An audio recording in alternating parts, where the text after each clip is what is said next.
નમસ્કાર વિદ્યાર્થી મિત્રો, ધોરણ 11 સાયન્સ વિષય ભૌતિક વિજ્ઞાનની અંદર આજનો આપણો ટોપિક છે શૂન્ય સદિશ એટલે શું સમજાવો. તો ડેફિનેશન સૌપ્રથમ આપણે જોઈએ કે શૂન્ય સદિશ કોને કહેવાય. તો જે સદિશનું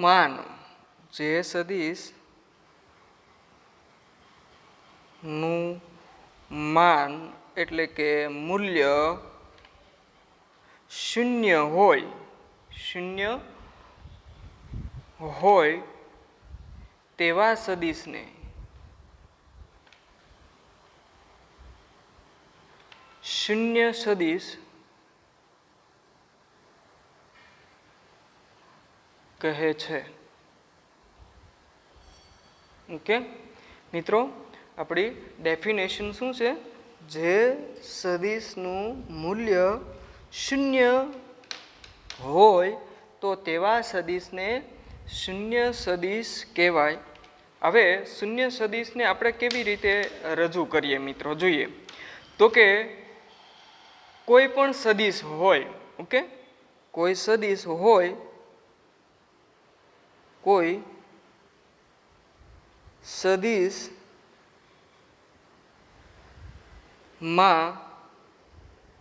તે જ સદિશનો વિરોધી સદિશ ઉમેરવામાં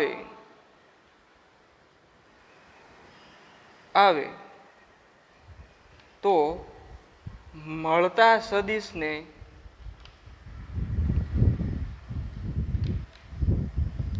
મિત્રો શૂન્ય સદિશ કહેવાય. ઓકે, જોઈએ આપણે એની આકૃતિ હું તમને બતાવું કે કેવી રીતે આપણે શૂન્ય સદિશ દોરી શકીએ. માની લ્યો કે હું અહીંયા સમતલમાં બે સદિશો દર્શાવું છું. ઓકે,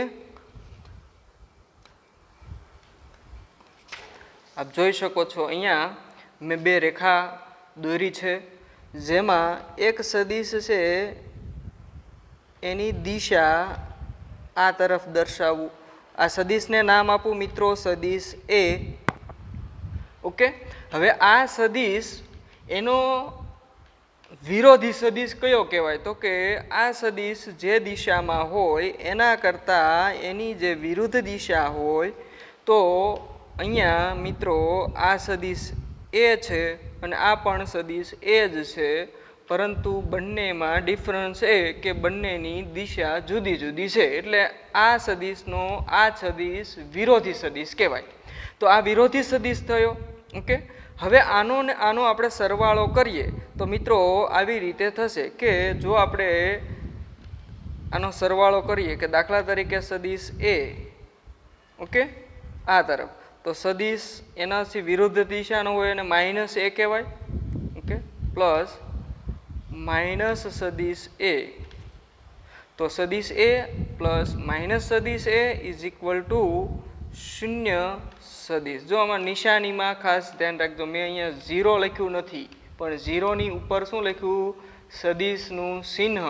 આનો મતલબ થાય શૂન્ય સદિશ. અને શું વંચાય? શૂન્ય સદિશ. તો જે સદિશનું માન, હજી માનની વાત નથી કરી. ઓકે, આપણે અહીંયા સદિશ એ પ્લસ માઇનસ સદિશ એ બરાબર 0.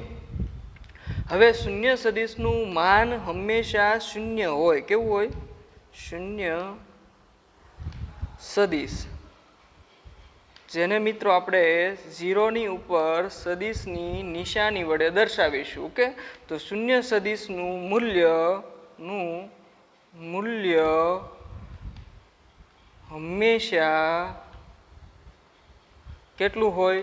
શૂન્ય હોય. ઓકે, શૂન્ય સદિશનું મૂલ્ય કેવી રીતે જુઓ તો કે 0 સદિશ એનો માનાંક લ્યો. માનાંક તમે કરો ને એટલે મિત્રો આવું થાય કે વર્ગમૂળમાં 0નો વર્ગ. ઓકે, તમે 0નો વર્ગ થાય એટલે 0નો વર્ગ મિત્રો 0 થાય ને 0નું વર્ગમૂળ 0 જ થાય. તો શૂન્ય સદિશનું માનાંક આપણે લીધું, માન એટલે કે મૂલ્ય લીધું, તો એ આપણને કેટલું મળ્યું? તો કે શૂન્ય મળ્યું. ઓકે, તો આપણી વ્યાખ્યા શું છે તો કે જે સદિશનું માન કે મૂલ્ય શૂન્ય હોય, ઓકે, અહીંયા આ સદિશનું તમે માનાંક કરો તો જવાબ તમને શૂન્ય મળે, તો એવા સદિશને આપણે કેવો કહેશું મિત્રો? શૂન્ય સદિશ. અને શૂન્ય સદિશ ક્યારે મળે તો કે જો કોઈ સદિશમાં તે જ સદિશનો વિરોધી સદિશ જો ઉમેરવામાં આવે, તો આપણે અહીંયા એક સદિશ એ લીધો અને એનો જ આપણે શું કર્યો? અહીંયા વિરોધી સદિશ લીધો. આ વિરોધી સદિશને આ સદિશમાં ઉમેર્યો તો આપણને જે સદિશ મળ્યો એ સદિશ કેવો મળ્યો? શૂન્ય સદિશ મળ્યો. મિત્રો અહીંયા ખાસ ધ્યાન રાખજો, મેં ઝીરોની ઉપર સદિશની નિશાની દોરેલી છે એટલે આપણે આને શૂન્ય સદિશ કહીશું. જો ઝીરો લખીશું તો એ શૂન્ય સદિશ કહેવાશે નહીં. ઓકે, એટલે ખાસ ધ્યાન રાખજો. બીજું, કોઈ સદિશને આપણે શૂન્ય વડે ગુણવામાં આવે, ઓકે, બીજી એક કન્ડિશન, જો કોઈ સદિશને શૂન્ય વડે ગુણવામાં આવે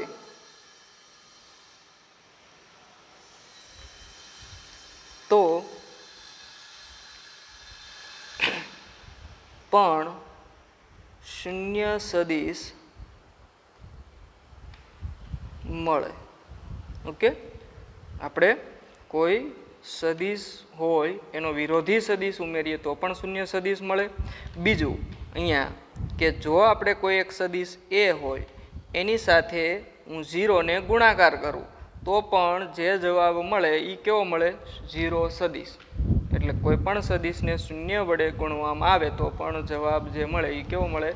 શૂન્ય સદિશ મળે. એના થોડાક ગુણધર્મો હું તમને કહી દઉં કે શૂન્ય સદિશના ગુણધર્મો કેવા હોઈ શકે. ઓકે, તો સૌથી પહેલાં સદિશ એ વત્તા સદિશ ઓ બરાબર, અહીંયા જુઓ આપણે કે સદિશ એ વત્તા સદિશ ઓ નહીં પણ સદિશ ઝીરો છે અને શૂન્ય સદિશ કહેવાય.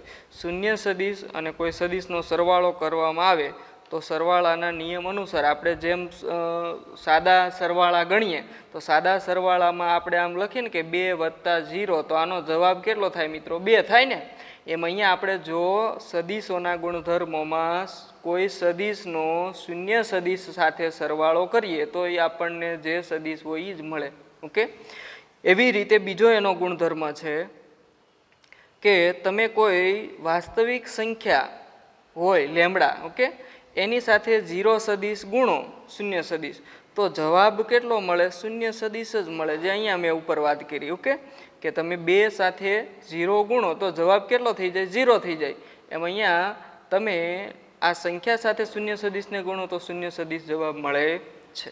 ત્યારબાદ આપણે આ પણ જોયું કે ત્રીજો ગુણધર્મ, ઓકે, કે જો તમે શૂન્ય સદિશ હોય એની સાથે સદિશ એને ગુણો તો પણ તમારો જવાબ શૂન્ય સદિશ મળે.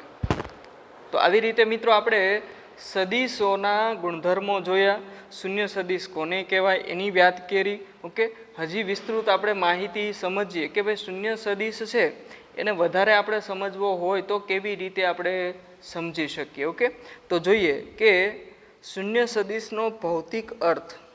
શૂન્ય સદિશનો ભૌતિક અર્થ. આ ભૌતિક અર્થ શું છે એની આપણે ચર્ચા કરીએ. તો હું એક XY યામાક્ષ પદ્ધતિ દોરું છું. ઓકે, આ XY યામાક્ષ પદ્ધતિની અંદર હું કોઈ એક કણનો સ્થાન દર્શાવું છું. માની લો કે X અક્ષ છે, ઓકે, આ Y અક્ષ છે, ઉગમ બિંદુ છે અને આ રસ્તો છે, દાખલા તરીકે પથ જેને કહ્યું. ઓકે, આ રસ્તો છે. હવે ધારો કે કોઈ એક કણ, ઓકે, t બરાબર 0 સમયે કણ P બિંદુ પર છે. ઓકે, એટલે P બિંદુ અહીંયા લઈએ આપણે. આ P બિંદુ છે એનું જે અંતર છે, ઓકે, એ અંતર O થી આપણે જોઈએ તો સદિશ R કહીએ. સ્થાન સદિશ એને કહેવાય. R સદિશ એ શું બતાવે? એનો સ્થાનાંતર બતાવે છે. તો P બિંદુ પાસે છે. હવે તે કણ ટી બરાબર ટી સમયે પી ડેશ બિંદુ પાસે પહોંચે, તેથી તેનું સ્થાન આર ડેશ છે. ઓકે, હવે એ કણ દાખલા તરીકે અહીંયા પી ડેશ પાસે પહોંચી જાય તો એનું જે સ્થાનાંતર છે એ આપણે દર્શાવતો સદિશ, એટલે ઈ સદિશ છે હું દર્શાવું તો સદિશ આર ડેશ કહેવાય એને. તો આર ડેશ ઈ ટી બરાબર ટી સમયે અને આર સદિશ એ પી બિંદુએ ટી બરાબર 0 સમયે સ્થાન. હવે જો કણ છે ઈ પી થી પી ડેશ પાસે જાય એટલે સ્વાભાવિક છે કે એનું ઉગમ બિંદુથી જે સ્થાન છે એ બદલાણું. પહેલાં હતું સદિશ આર, પછી થયું સદિશ આર ડેશ. તો એનું સ્થાનાંતર કેવું હોય તો આટલું કહેવાય. પણ જો એ સદિશ કે કણ પી બિંદુથી પી ડેશ બિંદુ પાસે જઈ અને પાછો પી બિંદુ પાસે આવી જાય તો ત્યારે મિત્રો એનો જે પ્રારંભિક સ્થાન એનો સદિશ આર અને અંતિમ સ્થાન પણ સદિશ આર જ હોય. એટલે જો આપણે સદિશ આરમાંથી સદિશ આર બાદ કરીએ તો આપણને જવાબ મળે શૂન્ય સદિશ. ઓકે, તો આવી રીતે મિત્રો આપણે શૂન્ય સદિશને વ્યાખ્યાયિત કરવા માટે આપણે એનો ભૌતિક અર્થ કે એવું જરૂરી નથી કે આપણે શૂન્ય સદિશ કેવી રીતે, તો સ્થાનાંતરના સંદર્ભમાં પણ આપણે શૂન્ય સદિશને વ્યાખ્યાયિત કરીએ કે કણ પી થી પી ડેશ પર જઈ અને પાછો પી ડેશથી પી સુધી આવે ત્યારે તેનો સ્થાનાંતર જે છે ઈ આર જેટલું જ રહે અને એટલે શૂન્ય સદિશ આપણને મળે છે. તો આ મિત્રો આપણો ભૌતિક અર્થ થયો કે શૂન્ય સદિશ એટલે શું. અને હવે પછી આપણે શૂન્ય સદિશ જોયા બાદ મિત્રો આપણા જે ભૌતિક ગુણધર્મો છે એની ચર્ચા અહીંયા આપણે પૂરી કરીએ અને આગળ આપણો જે ટોપિક છે એ સદિશોનું એક વિભાજન છે એની ચર્ચા કરવાની છે. એકમ સદિશ એટલે શું છે એની ચર્ચા કરવાની છે. તો વિસ્તૃત માહિતી આપણે આગળના ટોપિકની અંદર જોઈએ. ચાલો મિત્રો આપણે સદિશનું વિભાજન એની ચર્ચા કરીએ. તો સદિશના વિભાજનની અંદર શું આવે તો આપણે અહીંયા બે સદિશો દર્શાવ્યા છે સમતલમાં, એક સદિશ એ અને એક સદિશ બી. હવે આકૃતિમાં આપણે અહીંયા જોઈ શકીએ છીએ એમાં કે આકૃતિ એમાં સદિશ એ અને સદિશ બી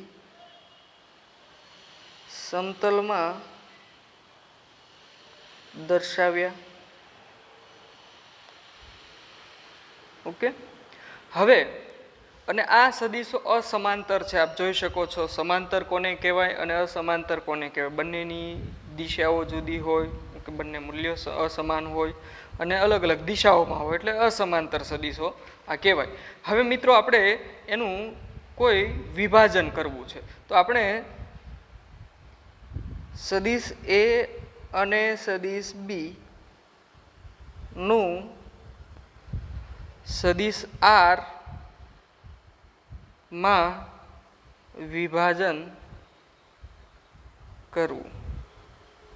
ઓકે, માની લો કે આનું આપણે વિભાજન કરવું હોય તો કેવી રીતે, તો હું સૌ પ્રથમ વિભાજન કરવા માટે સદિશ આર છે એ દોરું છું. અહીંયા આ સદિશ આર એવી રીતે દોરીશ કે તમને ચોક્કસ લંબાઈનો જે કંઈ મૂલ્યનો હોય એવડો સદિશ તમારે જાતે દોરી નાખવાનો. અહીંયા મેં એવો એક સદિશ દોર્યો છે મિત્રો.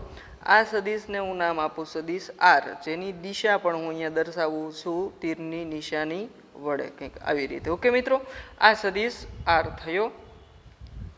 સદિશ આર નું આપણે વિભાજન કરવાનું છે તો એના માટે સદિશ આર ને બિંદુ ઓ માંથી દોરતા એટલે OQ બરાબર સદિશ OQ બરાબર સદિશ આર થાય. આ ક્યુ બિંદુ અને આ ઓ બિંદુ. ઓકે, એટલે OQ બરાબર સદિશ આર. ચાલો મિત્રો, હવે શું કરવાનું છે તો કે સદિશ એને આપણે ખરેખર આના પ્રક્ષેપો ઘટકો લેવાના છે. સદિશ આરના બે ઘટકો કયા કયા? એક તો ઘટક કયો હોય તો કે આનો પડછાયો. સાદી ભાષામાં મિત્રો જો કહીએ તો આપણે આનો શું કહેવાય? એનો પડછાયો. તો હું સદિશ આરનો એક પડછાયો કેવી રીતે પાડી શકું તો કે હું જો આ સદિશ આર આ દિશામાં છે એને હું જો એક્સ અક્ષ ઉપર સુવડાવી દઉં આમ, તો એ જે પડછાયો હોય એ કોનો હોય તો કે એનો એક્સ અક્ષનો ઘટક. જો હું એને આ રીતે હોય અને આમ સુવડાવું, ઓકે, એટલે કે આવી રીતે ફેરવું, તો જે પડછાયો મળે એ આપણને વાય અક્ષનો મળે. તો એ વાય અક્ષનો ઘટક કહેવાય મિત્રો. આમ આપણે સદિશ આરનું શું કર્યું કહેવાય તો કે અહીંયા એક વિભાજન કર્યું અને આવી રીતે એક અને એક જે વિભાજન કરીએ છીએ એ આ રીતે. તો આ બે એનું વિભાજન થયા કહેવાય. ઓકે, તો આપણે જોઈએ કે આકૃતિ બીમાં આ છે એ આકૃતિ બી કહીએ. આકૃતિ બીમાં ઓ માંથી પસાર થતી તથા આ જે સદિશ એ છે, સદિશ એ ને સમાંતર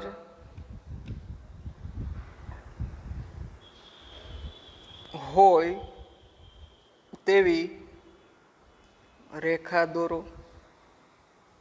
ઓકે, એટલે આપણે શું કરીએ તો કે સદિશ આર કઈ દિશામાં, એ કઈ દિશામાં છે તો કે આ દિશામાં છે. તો આપણે એ બિંદુ ઓ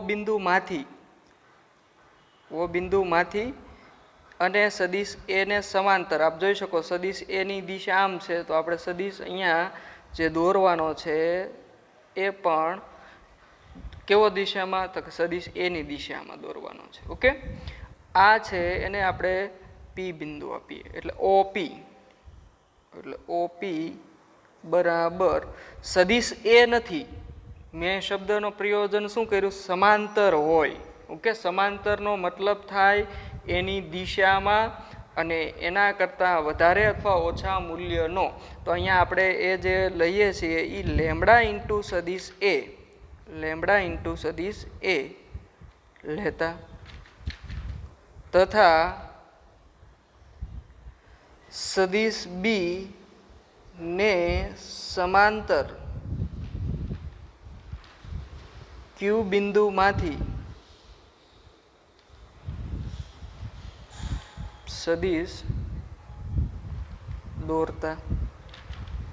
ઓકે, આપણે સદિશ બી ને સમાંતર એવો સદિશ ક્યાંથી દોરવાનો છે તો કે ક્યુ માંથી. તો આપણે એ જે સદિશ છે એ અહીંયા દર્શાવીએ.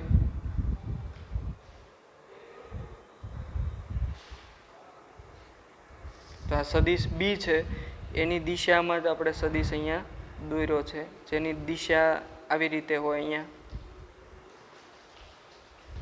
ઓકે, આ પી બિંદુ છે મિત્રો.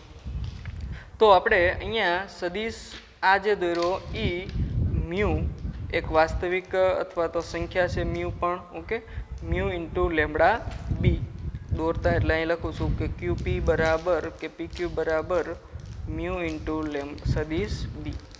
હવે આપણો સદિશો માટે ત્રિકોણની રીત આપ સૌ જાણો છો કે સદિશો માટે ત્રિકોણની રીત. ત્રિકોણની રીતમાં શું હતું કે ઓપી સદિશ અથવા ઓક્યુ સદિશ બરાબર ઓપી સદિશ વત્તા પીક્યુ સદિશ આવું થાય. ઓકે મિત્રો, ચાલો હવે આપ જોઈ શકો કે અહીંયા ઓપી સદિશ છે એ કોને સમાંતર છે તો કે સદિશ ઓપી સદિશ એ સદિશ એ ને સમાંતર છે.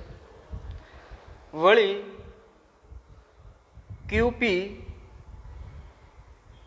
અથવા પીક્યુ સદિશ એ કોને સમાંતર છે તો કે સદિશ બી ને સમાંતર છે. એટલે સમાંતર માટેનો આ સિમ્બોલ છે મિત્રો.